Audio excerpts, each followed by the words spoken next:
Hello, ladies and gentlemen. Welcome to my Week 5 Top 25 review. I would just like to say that I wasn't really all there for football this week. Normally, I don't really wake up as early as I do for some of the start of these football games. The only time I ever wake up at this time is on Saturday. And normally I don't really have an issue, but man, today it was just difficult and I was knocked out all day, man. So I apologize if I don't know a lot. But yeah, let's go ahead and get straight into this. So Utah at Oregon State. This was a Friday night game. I was actually working, so I wasn't able to watch this one. I was only able to tune into the score, and wow, I was kind of surprised. My prediction was a low-scoring game going in Oregon State's favor. That's kind of what it was, but more dominant. I'm honestly surprised Oregon State didn't shut out this team because Utah's offense was just awful. Without Cam Rising, they are helpless. They're just awful. And yeah, simply said, they just need him back as soon as possible. Oregon State, I was actually surprised they put down 21 points because this Utah defense looks really sick. Holding teams like Florida, I guess you could maybe say Baylor and UCLA to very little scores. They allowed Oregon State to score 21 points. But, yep, this is pretty much all I have to say about this game. I was not there for it. I was only able to tune into the score, so I don't know a whole lot. I was just surprised by the outcome. I think a lot of people were. Oregon State bounces back after a loss to Washington State, and Utah loses their top 10 privileges. Penn State at Northwestern. This was actually tied going into halftime, I believe, 10-10. My prediction was 49-10. Final score was 41-13. All it was an obliteration. Penn State just kicked it into overdrive and beat up a team they should be beating very easily. USC at Colorado. I was actually more surprised by this one. My prediction was, USC's defense is very questionable, allowing ASU to score 28 points on them. I'm not too sure. I think Colorado could do some damage. So this was my prediction, and man, I was like, holy cow.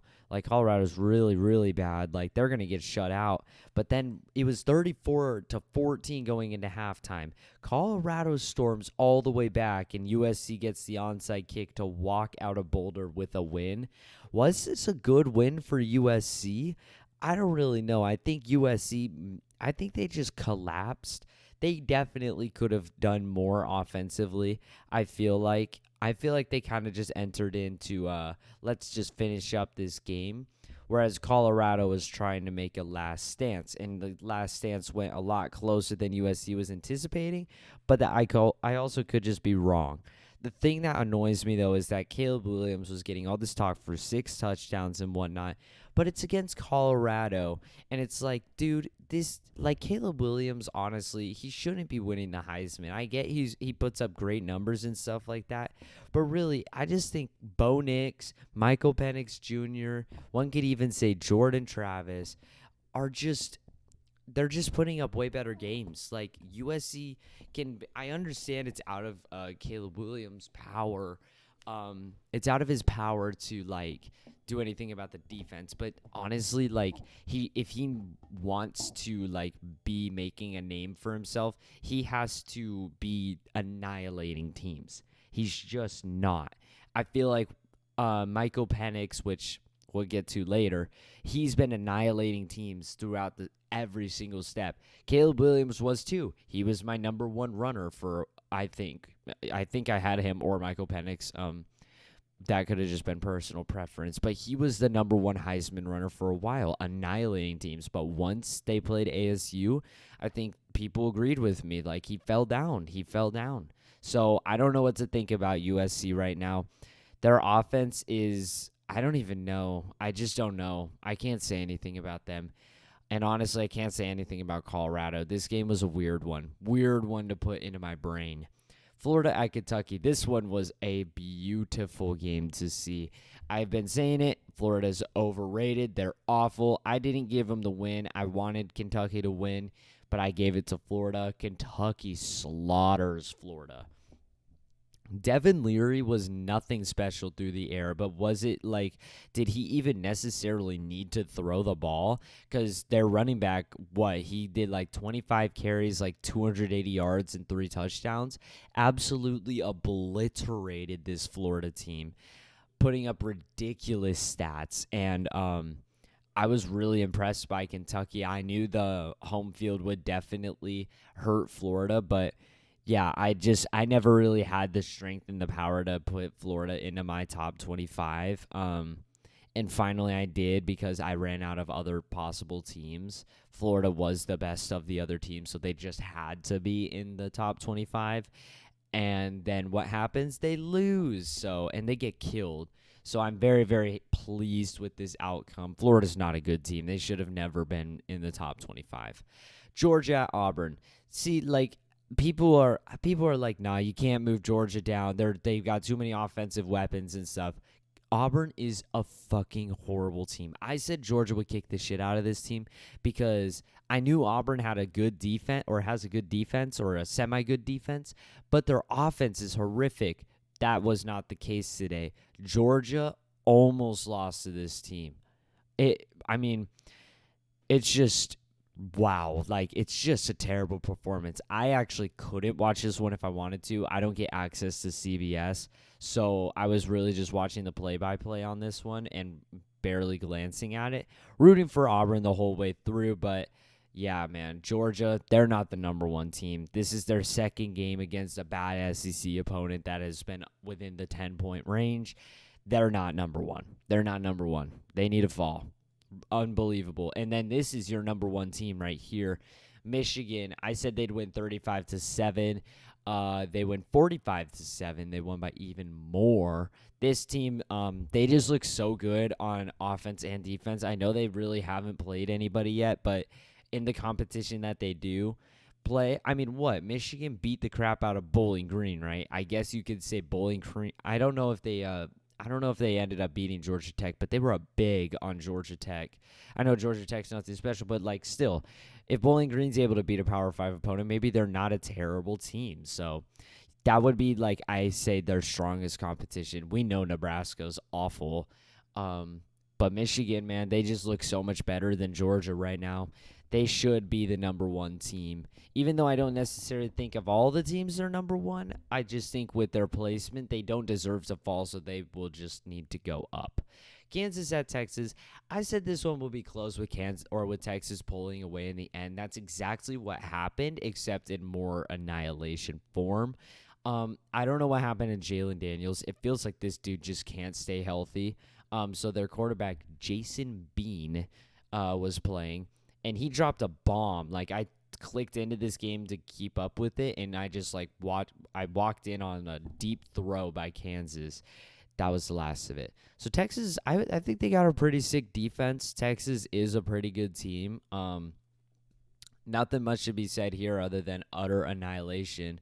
Well, I guess you could say, like, this was Texas's second strongest opponent, and now the jump from second to first strongest opponent is just like from earth to heaven. Like, it is a massive gap.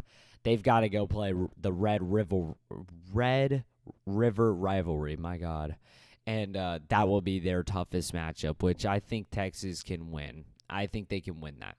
Missouri at Vanderbilt. I was kind of surprised Missouri didn't slaughter this team. I mean, they did, but they didn't, right? Like, Vanderbilt put up 21. Wasn't really expecting it, but Missouri continues to triumph. I'm loving this Missouri team right now, dude.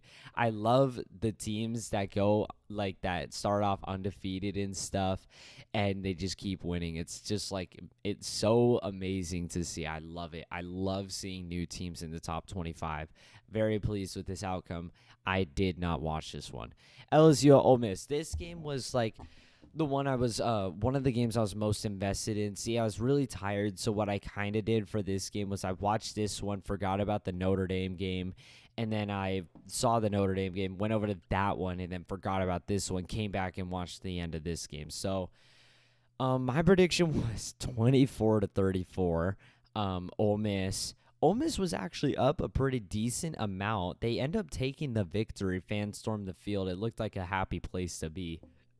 But man, Like they were up what 28-14 or something like that.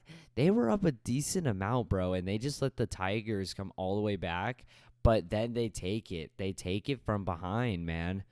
Um really really surprising stuff. Very interesting game, very fun, but damn, dude, these defenses are trash. Like I'm sorry, the SEC looks horrific right now. The SEC looks terrible. I mean, Ole Miss's running back was doing like really good at the start. Then he started to get, a little shut down. Jaden Daniels was running. He got obliterated on one play for a massive fumble. I thought Ole Miss was going to kick the shit out of LSU. The way the momentum fell and whatnot. I thought Ole Miss was going to annihilate this team. But, dude, these teams, they're just they don't have defense. They do not have a defense. And that showed, I guess, against Alabama for Ole Miss because Alabama put down 24, whereas Alabama's defense held Ole Miss to just 10 points. So Alabama's offense is a bit more of a struggle, I'd say. They're a bit stronger on the defensive side of things. That's what's making Alabama a little bit of a dark horse in my eyes. Is right now what I'm noticing in college football is that teams either lean very heavily in one direction on offense or defense or heck, even special teams. I'm just kidding. Just offense and defense. Like typically there isn't any in between. Majority of teams step very far over either left or right onto offense or defense. Alabama kind of feels like they're the one of the closest teams to the center, probably right with like Texas and Florida State. It's like right now all these teams either seem super offensive like USC, Colorado, or they seem super defensive, Utah. Like there is no in between right now. These two teams, prime examples, they look super offensive. So that's what's making Alabama a little bit of a dark horse team in my eyes. Right now, I'd say Georgia leans more on the offensive side of things, or I'm sorry, on the defensive side of things. Because their games lie within the 20-point range. I'm counting real games, not teams they pay to play in the non-conference. Talk about South Carolina and Auburn. They lie in the 20-point range, so they're definitely a more defensive team. Not a very good defensive team because they're allowing bad schools to score a lot of points on them. But yeah. That's just my personal taking on what is going on in the college football world right now. Seems teams are very offensive or very defensive. Oregon at Stanford. This was actually a duplicate score. My prediction was 52-10. It was pretty much like that. This was the same score that Oregon delivered to Colorado last week. So, yep, just Oregon is very, very. I don't want to say underrated because people know the Ducks are good. I just think this Ducks team should not be number 9. If I'd have to put a top 25 or like I guess a top 5 in order from just what I've seen in the first 5 weeks, not from like where people were already placed and not worrying about that. I could probably put Oregon in a number 1 spot because my original number 1 we'll get onto later kind of looked like shit today. So I could say Oregon, they look like one of the best teams, if not the best team in the country right now. Iowa State at Oklahoma. I said blowout. It was a blowout. Iowa State put down a little bit more points than I thought they would. Oklahoma put down a little bit less, but let's cut Oklahoma some slack. They were up 50-20 with like 9 minutes or something. I don't know. They were up huge. They didn't need to run up the score on them. Notre Dame at Duke. Oh, man. I'm not even a Duke fan, and this killed me, bro. How do you go from a 4th and 16 to letting Sam Hartman run and get the first down and then a breakaway run and then you get the ball back with 3 timeouts and you get strip sacked and your quarterback just gets injured? I mean, it literally felt like God said, "Nope, Duke, this is not your year." The circumstances that happened were just unbelievable. They were just ridiculous. Like 4th and 16 gets converted. Notre Dame runs it in for a touchdown, gets the 2-point conversion. Duke gets strip sacked. quarterback gets injured. I mean, the devastation hurt. I wanted to see excitement, although I would have felt like shit for Sam Hartman. I like the guy, but I really wanted to see Duke go crazy. I was loving it, and man, my prediction was 28-24. Should have known these two teams are very defensive, and man, Notre Dame pulls it out of their ass. I was heartbroken, dude. It literally crushed my soul. I was so sad. When they ran it up the middle, I was like, dude, I believe entirely in Duke to go down the field, but he just got a hand on that ball, popped it free, and then they just went right on top of it. And man, I saw that tackle. I was like, oh my god, that quarterback's donezo.